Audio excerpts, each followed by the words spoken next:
Gonna be a great day because we're gonna make it a great day because we are great people, and when great people get together and do great things, we are able to pretty much put ourselves in a position where we're unstoppable. All right, so let's see here. Who is in here today? I want to say hi to you, Jessinia and Errol, Natasha. I see Albert Robinson, Joan Wakpara. I hope I said that right, man. I hope I didn't mess your name up. I'm so sorry if I did.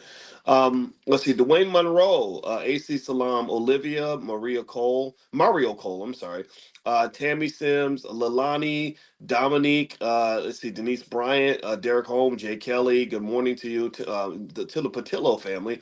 Let's see, Linda Kidd, Dwight back, I see you, so Sarah and Janelle. So good to see everybody. Good morning. I hope everybody's doing well. I hope everybody slept well, because I think that sleep is really important. So I slept good, and got up and drug myself out of bed to go work out this morning, and I dropped my wife off at boot camp, and then instead of going to the gym, I actually came back home because we forgot to take out the trash cans. So I had to come home and take out the garbage. But then I did a run down the street, and it was really weird because as I was doing this run, I was really think I got kind of spoiled where I got used to running inside in on the treadmill where it's nice and warm, right? So, but treadmill running is not the same as running, right? And I'd gotten so used to running on the treadmill that I was like, well, I'm home now. I don't have time to go to the gym before it's time to pick up Alicia. So I guess I got to just run around the neighborhood. And I remember thinking, but I don't feel like doing this. I really don't. I was thinking about my feelings, and I was like, I don't feel like doing this. And I said, Boys, just do it. Just do it. Just start. Just start. So I did what I normally do. I listen to financial. I take in financial information while I'm exercising. That's a good just multitasking tip. And I said, okay, I'm going to push myself out of my comfort zone and do this thing that I don't really want to do. And you know what? I really loved it. I really enjoyed it. And it was like I got used to it again. I was like, what was the big deal? And what I noticed is that sometimes it made me think about how a lot of times we have these little barriers, these things where we say I need to go do this, but because it's not in your daily habit anymore, or maybe it never was, you don't want to do it. You just say no right off the bat. And I wrote it a lot in my book of the Ten Commandments of Black Economic Power about habits and how habits really shape us. And so I'd formed this habit of not wanting to run outside, and there was no rational reason for it. It was just it's not what I'm used to. I don't. It's cold. I don't feel like doing it. And when I did it, I had the best time. It was the most comfortable run that I'd had in a while, and it was fresh air, and I was like, oh, this is so great. I'm going to do this again. So I noticed. So here's what happened. This is interesting, and this is a great, I think, starting point for financial consciousness training. Is I felt like I was on a little bit of a higher level. I felt like I grew. I said, "Gosh, I've experienced growth today because now tomorrow I'm gonna want to go outside and run." So I went from not wanting to do it to saying, "Yeah, this is nice. I'm gonna do this every day. This is better than the treadmill." And so what I decided to do today, I'm sharing this publicly so that if you want to embrace this, you can. Here's what I think might be a secret to vibrating on a higher level, right? Because I'm not just a teacher; I'm always a student. When you become a professor, if you're a good professor, in my opinion, you shouldn't focus on all the things you know. You focus on all the things you don't know, because there's more of the universe that you don't know than there is that you do know. I know a lot, but there's so much more that I don't know. So I said to myself, I said, I think what I'm going to start doing is forcing myself every day to do two things that are outside of my comfort zone, right? Just two things that I don't want to do, where I just put it off. I procrastinate on it. Okay, I don't want to get on the phone and talk to so and so because it gets on my nerves, or I don't want to go to the blah blah blah, or I don't feel like calling the dentist this week because I don't feel like going to just whatever, anything that makes me uncomfortable and gets on my nerves. I said, I'm going to force myself to do two things each day that are out of my comfort zone, because there is a saying that I believe in deeply that says that your greatest dreams live right outside of your comfort zone. Your wildest dreams all live right outside of your comfort zone. So if you can consistently confront your comfort zone, or maybe get an accountability partner as well who will force you outside of your comfort zone, force you to do the thing that you're scared to do, you'll be amazed at how much growth you'll accomplish. Because what'll happen is you'll realize that fear was irrational. All that worry and stress and everything that scared you, there was really nothing there in the first place. You just internalized it, and it was just there. So consider accountability partners. My wife got me. She's the one that really got me into exercising. I noticed that when I travel, I don't exercise as much as I do when she's around, because having her get up out of bed every morning gets me out of bed every morning, right? So try to find people around you that are going to be doing the things you want to do. Now, and speaking of that, later on this afternoon at noon, some of you are coming. Some of you, yeah, all of you can come if you want to. I'm going to do a training basically for stock market investing for beginners. And I put together something I call the Dr. Boyce process, which is literally a 9-step process that will take you right through the steps of getting invested in the stock market. And you can share this with your family, share it with anybody you want to. You have lifetime access to all the materials, the slides, everything else. The fee is $99 again for lifetime access, and it is, here's the link right here. So if you want to join this afternoon, there's space left, so feel free to join us for the noon event. All right. So and I know some of you are already coming, so I look forward to seeing you there. I promise you, you're going to walk away with so much insight into stock market investing. And as you all know, I fully believe stock market investing, stock market participation is the number one, the most important thing, the most critical thing you can do if you want to have wealth in this society. Now, by the way, can you guys hear me okay? I think somebody said that they can't hear me. Give me a yes if you can hear me. Let me know if you can hear me okay. I want to make sure I'm coming through all right. All right. And and by the way, if you didn't see that link, okay, thank you. Thank you for that. If you didn't see the link, just text the word, make sure you're on the text list. Text the word morning to 87948. If you text morning to 87948, you'll not only get invited to our daily financial consciousness training, but also I'll send out that link today via text for those that want to join the noon class. Okay. So just text morning to 87948 and it'll be and you'll be connected, you'll be wired in. Okay. Thank you for giving me the yeses. Okay. So let me tell you something that was on my mind from a financial consciousness standpoint that I also think would be worthy of a discussion. Now, I promised myself today that because I'm getting ready for the event this afternoon, I was going to keep it at 30 minutes because y'all know, but I always say that and then I end up going like an hour and 15 minutes, hour and a half. Well, today I'm not going to do that. Today I'm going to really stick with the plan. And will the class be recorded, Curtis? Yes, it will. So again, the recording will be yours for life. The slides will be yours for life. There are bonus materials that are yours for life. And on top of that, it's buy one, get five free, meaning that you can share your login with your whole family if you want to. Each one teach one. We charge a fee because we have to run the Black Business School, and we have people that we have to pay, wonderful staff members that make this thing possible because we're building a Black-owned university. We don't have any of those hardly. Even HBCUs are not Black-owned because it costs a lot of money. Well, you know what? We have figured out a model and it works, and we're much more effective at teaching Black wealth and powernomics-based concepts than any institution on the planet. We are the best on earth at what we do, and we are the Harvard for Black people that want to be economically free and independent, right? So that's what we do, right? So that's why we charge the $99. So a university is going to charge you $30,000 a class.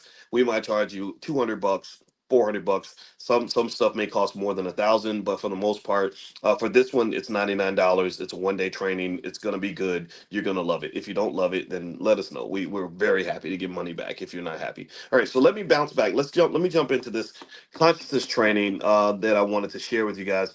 All right, so I did talk about this a little bit yesterday, but I had some more thoughts on this. And on my Instagram is Dr. Boyce Finance.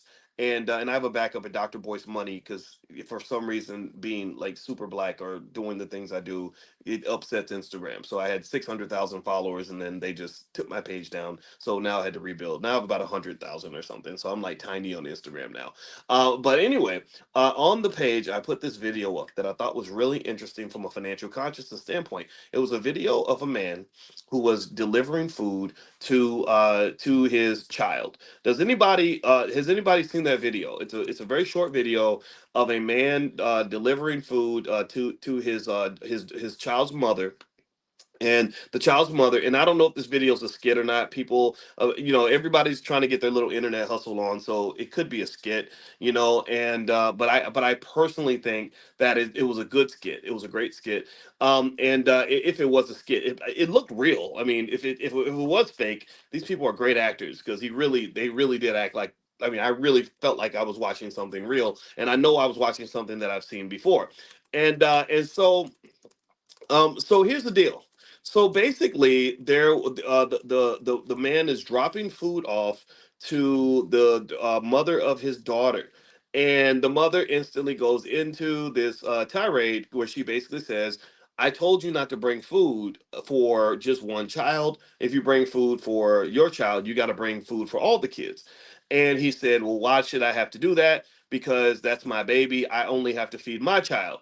And she says, because it's not fair. You know, the other kids don't get to eat. She's the only one that's got food. That's not right. Right now, here's the thing. So when I put the post up, the typical debate started to occur where people start going back and forth about what he was supposed to do, what he's obligated to do. Right? That's not your child, or that's not that's not his kid, so why should he have to pay? Somebody else says, well, that's not right because she's going to be eating in front of the other kids. Whatever, blah blah blah blah blah. Well, here's the part that really stuck out in my head is first of all, I'm gonna tell you my bias. This is my bias. This is from experience. I had a daughter with a woman who had a child with another man. And because I had a baby when I was 18, I told you all this story. This happened during my freshman year of college.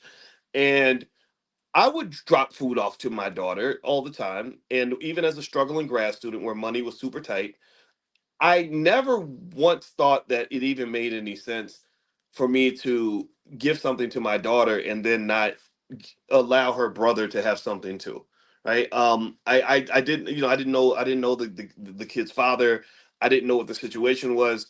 But all I know is that my daughter would have felt very uncomfortable getting food and eating food in front of her brother and while her brother's sitting there hungry. Right. And so pretty much when I did stuff for my daughter or with my daughter, I would include him too, just because I thought that was just what decent people do. But apparently, we've gotten to this era, I guess, where people have they have the right to make their own decision. They say, look, if that's your child, you only have an obligation to take care of your child, which makes me kind of sad, honestly, because I have a lot of empathy for children because I was a neglected child. I know what it's like to be abused. I was an abused child in certain ways, not terribly abused, but I was abused. I have to admit that. And so when I see a child that's sad, I feel very sad. I internalize that. I can't get rid of that, but I hold on to that because that keeps me connected to other people. I like being an empath, and so I'm gonna just go ahead and confess that. Maybe that makes me a simp or something. I have no idea, but I'm a proud simp then because I really really care about children, even if they're not my own. Now here's the thing though. You can make it a simple argument to say that your obligation only goes as far as your seed. That's your child. You only have to feed that child. You don't have to feed anybody else's kid. Screw those kids, right?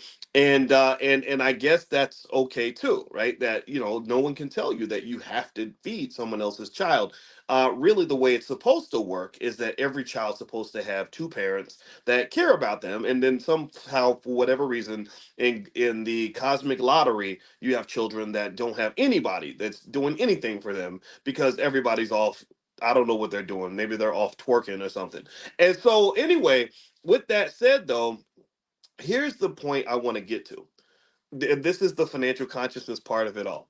As I said, isn't it interesting that you have this couple that's let's just be clear. Can we at least agree on this? Can we at least agree that when adults are fighting, that children, it's not healthy for kids? Can we at least agree on that? Give me a yes or no if we can agree that when children have to watch their parents fight over a cheeseburger, it's stressful to children. Children would rather see adults get along than to see them fight. Now, of course, we don't care about kids anymore. Apparently, we only care about ourselves. We live in a selfish world, right? But we can agree on that. Okay, so we can agree on that.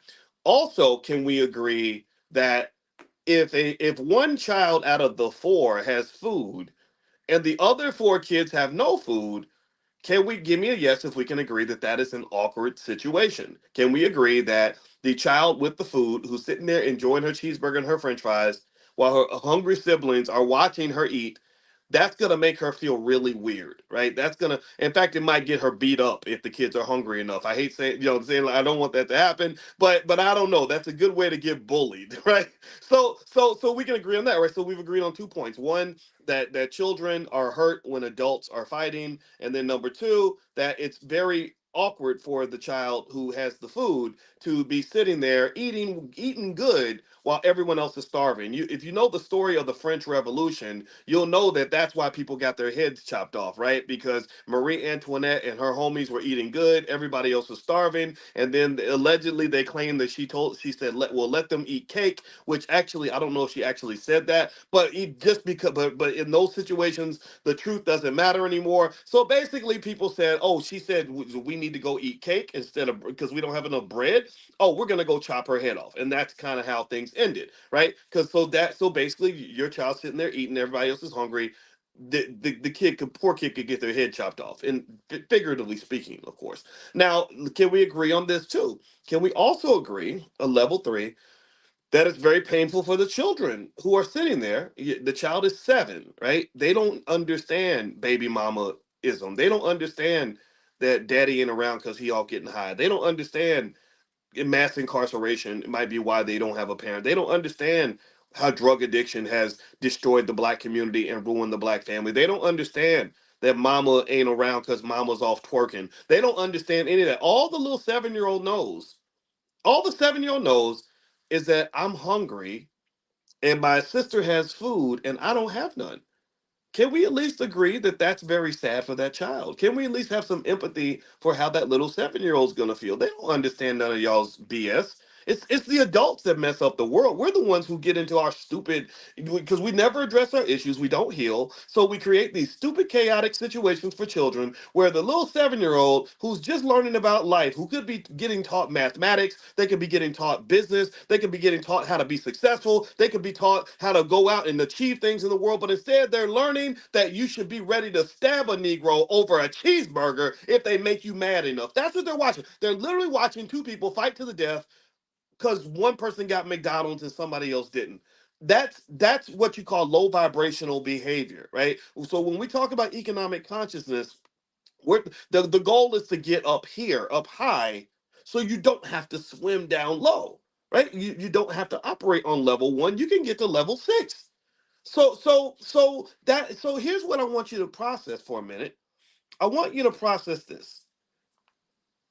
Part of the reason when I saw that guy, and again, I don't know if the video was a skit or not. Everybody says, whenever I share a video, everyone says, oh, that's just a skit.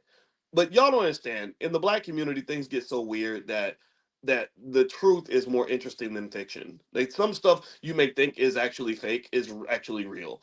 And in fact, I remember I saw the rapper Trinidad James. If y'all remember Trinidad James, he was on the Breakfast Club the day after I was there, and I remember Trinidad James, and I saw his video, and I put it on Facebook, and it was the most buffoonish stuff I've ever seen in my life. It was a really straight up minstrel show, and with a lot of guns and drugs in it. And I put it on my page, and people said, "Oh, Doc, you're being an old man. This isn't even real. This video's a spoof." There were people clowning me. They were saying, "Oh, you must be a boomer because you don't understand. This is just a joke. This hip hop isn't that bad." But it wasn't a spoof. It was real. It was 100% real, right? So a lot of times, so to some extent, it's almost like a segment of our community has really been spoofed. You'll see something that you think, like, "Gosh, this can't be real. Nobody is that crazy." But it'll be real. It'll be real stuff, right? So anyway, so this video, whether it's fake or real, I don't know. I know that the situation is real. So here's what I thought about, and this is where I want us to kind of process this. When you operate on a low vibrational frequency and your economic consciousness is low and there's a lack of resources, what can happen is you can get into a scarcity mindset. The scarcity mindset is where you get to the point where you are fighting over resources because there's not enough for everybody, right? If there's enough for everybody, that minimizes conflict. Minimizing conflict strengthens relationships, which also strengthens families, which strengthens possibilities. It strengthens opportunities for collaboration. If I go into a situation with you and we're both hungry and there's only enough food for one person, then we're gonna have to fight over that food. I believe that one of the goals of racism is to give you enough scraps so that you end up fighting the person next to you in order to get your share of the pie. And then if you don't get your share of the pie, you get mad at the person that's next to you as opposed to getting mad at the person who made the pie in the first place. Who decided that there would only be to share, right? Who made that rule? And I'll share a joke that kind of expresses some of this, and then I promise you I'm gonna get back to that original situation. There was a rich man, a union worker, and a lady on welfare. They were all sitting at a table, and there was 10 cookies that they could share. So the rich guy takes 9 out of the 10 cookies, and then he whispers to the union worker. He says, "That lady over there is trying to steal your damn cookie." Right? So do you get the joke? Do you get the joke?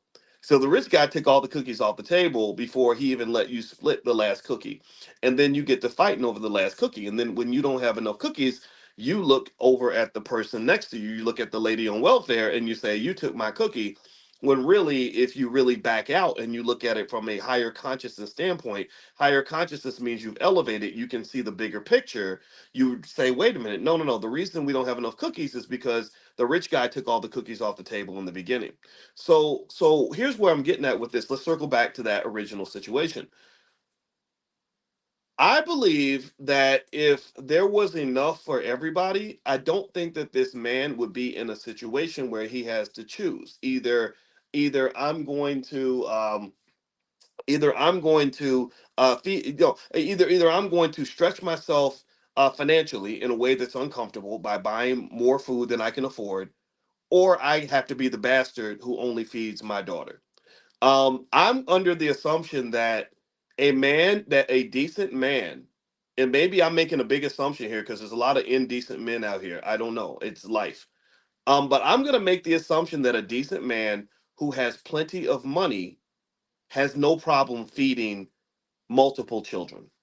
I've no I'm under the assumption that a decent man who loves his daughter, who doesn't want her to be in the awkward, horrific situation of being the only kid in the group to have food, I'm gonna be live under the assumption that the father, if he loves his daughter, if he truly loves her, would not put her in that situation where she's got food and everyone else is starving. I would not want to do that to my child. I would not want them in a situation where they're going to get beat up because I bought food for them and isolated them in a group where everybody else doesn't have enough. Right. So here's what I'm getting at. I think that one of the challenges that you have in families, and the reason you have to make these really crazy, awkward, hard, traumatic choices, is because your black men are not trained on how to make money at an early age. Black males are the most undereducated group of people in America. They are the least prepared to succeed financially in America. You just are. It's just a fact. Well, why is that? Well, part of it is obviously racism. I don't think America is a country that ever wanted to see truly intelligent, educated, strong, capable black men, because then we become a threat. Then we're ready to fight you. That's where Toussaint L'Ouverture comes from. That's where Nat Turner comes from. They don't want a bunch of Nat Turners. They don't want a bunch of Malcolm X's. They don't want a bunch of Boyce Watkinses out here.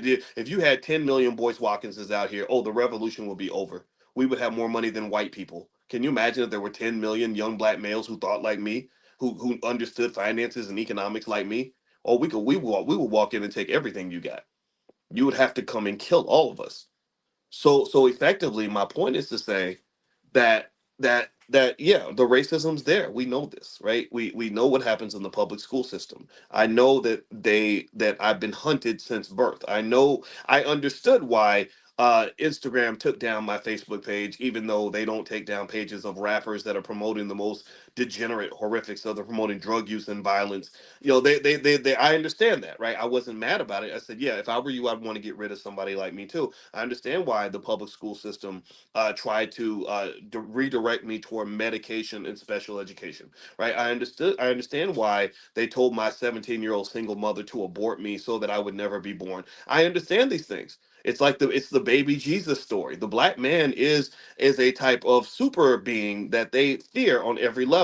That we're already more physically capable than anyone else, and I believe that when we're at our best, we're also intellectually more capable than everyone else. I do believe that. So effectively, we know this, right? This is real, right? So let's finish the part of the conversation where we blame the white man for all of this, because yes, he's complicit 100%. I want to go to the next part of the conversation where we look at ourselves and we look at each other. I want to go to the next part of the conversation where we know that we're being robbed in broad daylight, that we're being misled in broad daylight, that our children are being destroyed in broad daylight, and we ain't doing nothing about it. I want to get to that part of the conversation, because I can tell you this. Um, when I look at black boys and I go into a classroom full of black boys and I say, "What do you want to be when you grow up?" And half of them say, "I want to be a basketball player," and the other half say, "I want to be a football player," and then the other third or whatever, with the rest of them say, "I want to be a rapper." This is what's happening to your a lot of your young black males. They're being misdirected and rejected by public school systems and also by the economic system, and then on top of that they're being guided by these false dreams of athletic success or entertainment success. And because there are only so many seats at that table, especially when you don't own anything, when you don't own any of these institutions or industries, then there aren't that many opportunities out there, right? So it kind of becomes this horrible scenario where you've got the millions of these men that are trying to figure out a way to make a way, trying to find a way to make a dollar out of 15 cents. And they're in the unfortunate, horrific situation that no black boy should ever be put into, where a black boy grows into a black man who has to go beg a white man to let him feed his family. I will just tell you right now, I don't care if anybody gets offended by this, but a black man should not be in a position where he's got to beg a white man to get enough money to buy food for his daughter. That part of the whole discussion is crazy. It's illogical. It makes no sense. It has never worked. It infuriates me, honestly. It infuriates me. So because you're taking your position, comfortably taking your position in second place, third place, fourth place, whatever place you're in, and you're just hoping that somebody comes along and gives you the ability and the right to do what a lot of people believe a man is supposed to do. So here's what I believe. I don't think that the economy is built to absorb African American males. I just don't. I think that there are jobs out there, sure. There are those of us that go to school and get our degrees and sometimes they do okay. They sometimes you fit right into corporate America and everything goes wonderfully for you. And if you're in that category, then congratulations to you. I think that's great. But I meet more men who can't get the job that they want. I meet more men who didn't get the promotion they deserve, who aren't making the money that they need to make in order to do the things they need to do, and it's very very frustrating to the point where you end up in these little stupid cheeseburger arguments, where you're literally fighting because everybody knows you should feed all the damn kids. They ain't got to be your kids. Why is it so controversial to say that these are children? They're your children. Who the hell is in charge of your community? Black man.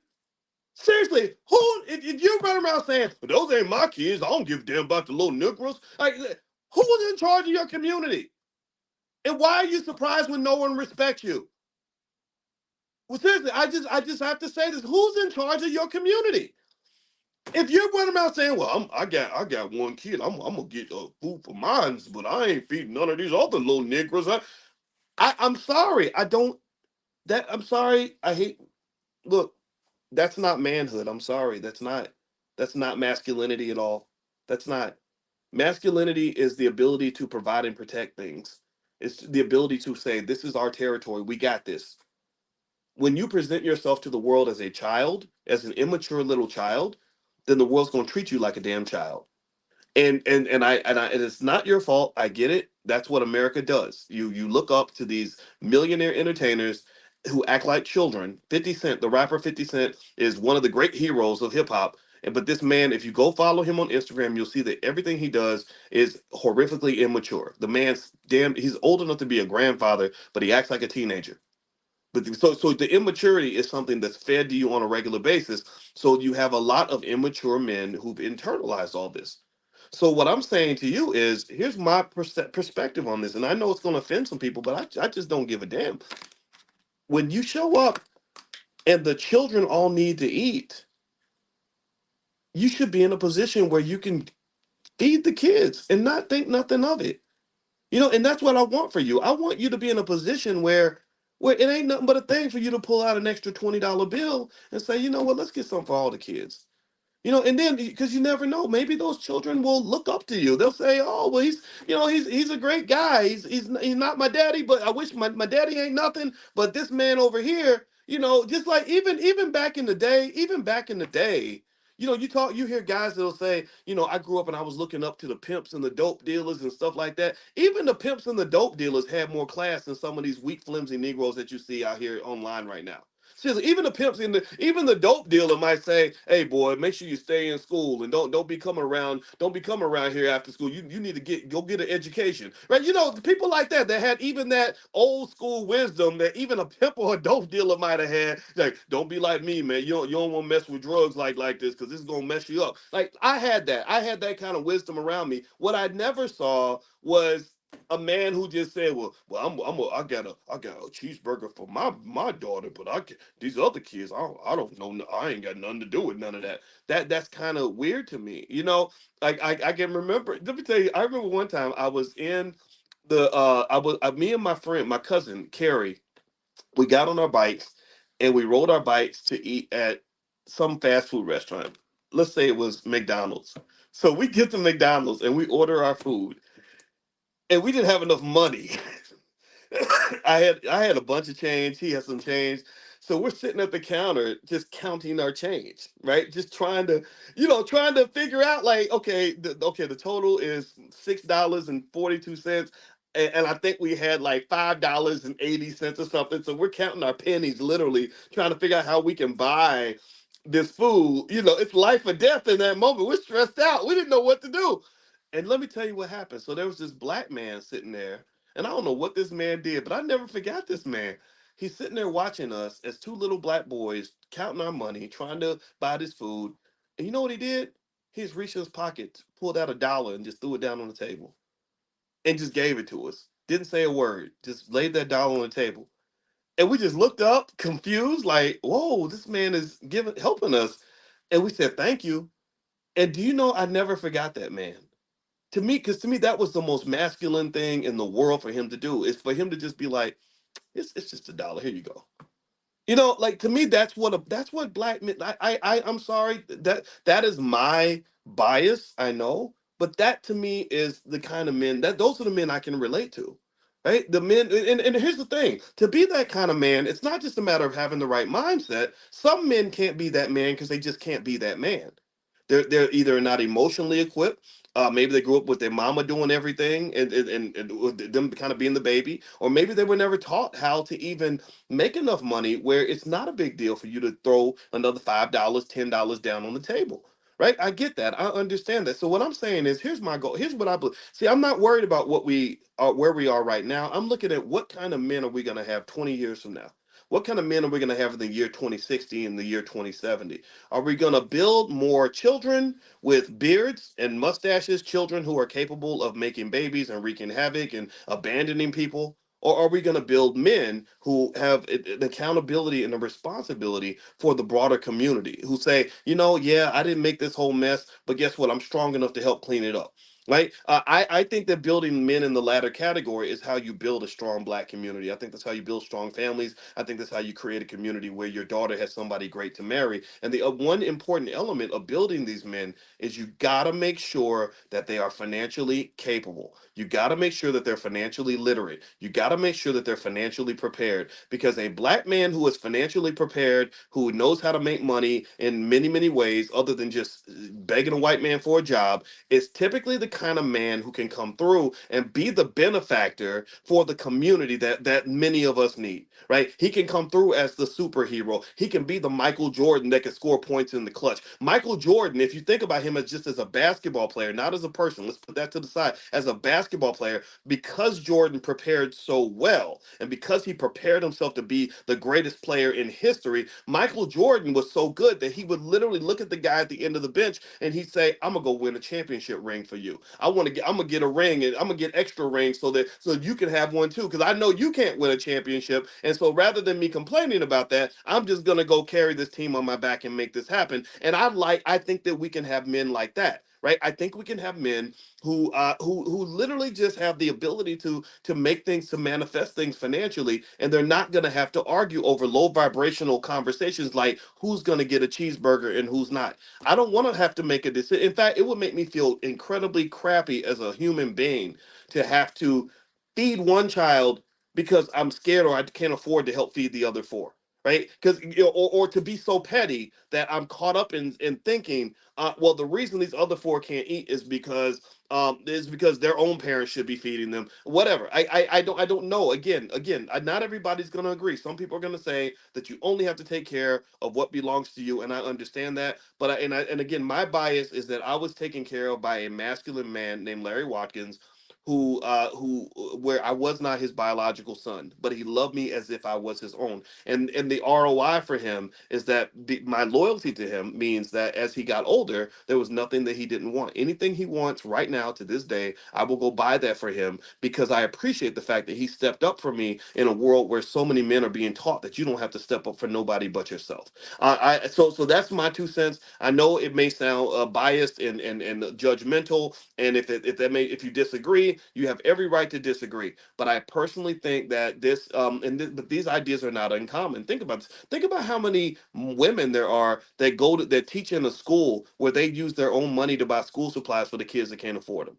Think about how many football coaches or track coaches there are out here who do what I used to have to do. I used to coach kids in the hood in track and field, and some kids would show up for the field trip and have no money for food, no money for a uniform, and never once did it cross my mind to say, "Well, screw you. I want you to suffer because your parents didn't do what they were supposed to do." I didn't think that way. The way I thought was, okay, let's take you to Walmart, get you some clothes for the trip, whatever, right? Whatever was done. But that's the other thing too. Remember, part of the reason I was able to do that was because I'd prepared. Similar to how Michael Jordan prepared to be a great basketball player, my goal was to prepare to be a great black man. And so my preparation for being a great black man meant that I spent many years in school. So by the time I finished school, by the time I was coaching those kids, I was making six figures, which meant that I was then able to step in and do these things, right? If I was not prepared, then I may not have been able to do these things. So what I'm saying to you is this: look, some people do whatever they can. Some people do what is required, right? And I think in our community, we don't need people that can just do what they can. We need people that are going to do what's required. But the thing about doing what is required is it helps if you can do what is required, and that's the issue, right? Some people just do what they can. I think at the end of the day, I think they have a rap lyric where they say suckers do what they can.